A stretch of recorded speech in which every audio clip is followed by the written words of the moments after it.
សូមស្វាគមន៍មកកាន់ Channel របស់លោកគ្រូចន្ទ្រាបាទហើយក៏សួស្តីគុណទាំងអស់គ្នាអ្នកដែលរៀនគីមីសរីរាង្គថ្នាក់ទី11បាទថ្ងៃនេះលោកគ្រូចង់ចែករំលែកទាក់ទងទៅនឹងការសរសេរអ៊ីសូមៀអាល់កុលឆ្អែតដែលអាចមានហើយហៅឈ្មោះហើយនឹងចាត់ថ្នាក់អាល់កុលទី1ទី2ទី3ទៅតាមប្រភេទរបស់វាអញ្ចឹងលោកគ្រូឲ្យ n ចាប់ពី1ទៅដល់ n ស្មើ4នៃកុលឆ្អែតបាទណាចាកុលឆ្អែតគឺយើងមានរូបមន្តរបស់វាគឺយើងទៅសេបាន CN ហេស 2n បូក1ដល់ OH នេះគឺជាកុលឆ្អែតណាបាទនេះដូចគ្នាដែរយើងឲ្យ n ឆ្អែតដូចឲ្យអាកុលឆ្អែតដូចគ្នា CN ហេស 2n បូក1ដល់ OH ណា CN ហេស 2n បូក1ដល់ OH ណា CN ហេស 2n បូក1ដល់ OH ឥឡូវយើងចាប់ដើមយើងយក n ដែលយើងស្គាល់យកទៅចំនួនចឹងបើសិនជាយើងឲ្យ n ស្មើ1យើងយកមកចំនួនកន្លែងនេះយើងបាន C ហេស3ភាសាយើងយក1មកចំនួនកន្លែងនេះយើងបាន C1 អញ្ចឹង2គុណ1 2បូកនឹង1ទៀត3អញ្ចឹងយើងសេបាន C ហេស3ដល់ OH ណាអញ្ចឹងយើងអាចអានថាមេយើងអានអាល់កុលក្រោយយើងខាងមុខយើងអានមេទីលអាល់កុលមកមេទីលអាល់កុលណាមេទីលអាល់កុលឬក៏យើងអានថាមេតាណុលបាទមេតាណុលណាបាទអញ្ចឹងបើយើងគិតអំពីថ្នាក់របស់វាគឺវាមានថ្នាក់ទី1បាទហេតុអីបានជាថ្នាក់ទី1ដោយសារតែ OH ដែល hydroxyl នេះជាបង្គំនីទីភ្ជាប់ជាមួយនឹងកាបូនវាមានអក្សរ H3 ណាបាទអញ្ចឹងយើងចាត់ទុកវាថាជាថ្នាក់ទី1បាទអញ្ចឹងបើយើងមើលមួយទៀតតកតងទៅនឹង n ស្មើ2វិញម្ដងបើយើងយក2មកចំនួនយើងបាន c ប៉ុន្មានគុណនេះ C2 ហេស5អញ្ចឹងយើងអាចទៅសេ C C2 ហេស5យើងអាចឆ្នៃវាទៅជា CH3 ដល់ CH2 OH ចាអញ្ចឹងយើងអាចហៅឈ្មោះវាថាជា A ទិលអាល់កុលបាទ A ទិលអាល់កុលណាអញ្ចឹងយើងអាចហៅឈ្មោះវាទី2ជា A តាណុលបាទ A តាណុលណាបាទអញ្ចឹងបើយើងចាត់ទុកជាថ្នាក់គឺវាមានថ្នាក់របស់វាទី2បាទដោយសារអីបានជាថ្នាក់ទីសំទោសថ្នាក់ទី2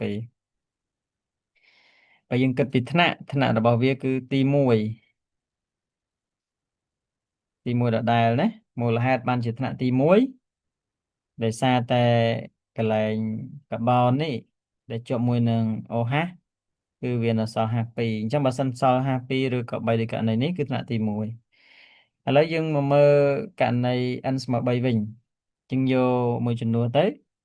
យើងអាចទៅសេបាន C 3ហេស7 OH តែយើងសេបែបនេះគឺយើងមើលរៀងអត់ដឹងទេអញ្ចឹងយើងសេជាស្ទើរលាតអញ្ចឹងយើងទៅសេមកកាបូនតមួយកបូនឲ្យបាន3យើងដាក់ OH មួយមកអញ្ចឹង CH 2 CH 2 CH 3បាទអញ្ចឹងបើយើងអានឈ្មោះយើងអានវាថាជាប្រូប៉ាន 1L បាទភាសា OH តង់កាបូនលេខ1ណាប៉ាន 1L បើយើងដាក់ OH កណ្ដាលវិញនៅកាបូនទី2អញ្ចឹងយើងសេ CH3 មកពេលនេះ CH3 អញ្ចឹងយើងអានថាប្រូប៉ាន 2L បាទនេះសរីរាង្គរបស់វាណាហើយបើយើងធ្វើការចែកថ្នាក់របស់វាគឺអាទី1នេះគឺថ្នាក់ទី1ហើយបាទវាសម្រាប់ទី1ហ្នឹងចាអាទី2របស់វាគឺថ្នាក់ទី2មូលហេតុបានជាវាថ្នាក់ទី2គឺដោយសារតែបើនេះមើល OH នេះតោងជាមួយកាបូននេះសល់51តែបើ OH នេះតោងជាមួយនឹងកាបូននីទីហ្នឹងគឺវាសល់52អញ្ចឹងមានថាសល់52ថ្នាក់ទី1សល់51ថ្នាក់ទី2បាទចឹងបើសិនតែយើងឲ្យ n វាស្មើ4វិញយើងយក4ទៅយើងបាន C4 សេឡើងលើបន្តិច59 OH អញ្ចឹងទី1យើងធ្វើកាបូនខ្សែត្រង់1 2 3 4ហើយគាត់នឹងដាក់ OH បាទអញ្ចឹងបំពេញ5មក2 2 2 3អញ្ចឹងបើយើងចង់អានឈ្មោះយើងអានថាបុយតាន 1L យើងប្រើ L ណាបុយតាន 1L អញ្ចឹងទីយើងអង្កលទៀតមកយើងអង្កលវាមកកាបូនលេខ2វិញមកយើងកំដាក់លេខ1យើងដាក់ OH ឡើងលើចុះបាទ OH អញ្ចឹងយើងពេញ5មក CH3 ហើយ CH CH2 CH3 លោកគ្រូសេចលាតតិចណាតែគាត់នឹងព្យាយាមមើលបើច្បាស់សួរណាអញ្ចឹងបុយតាន 2L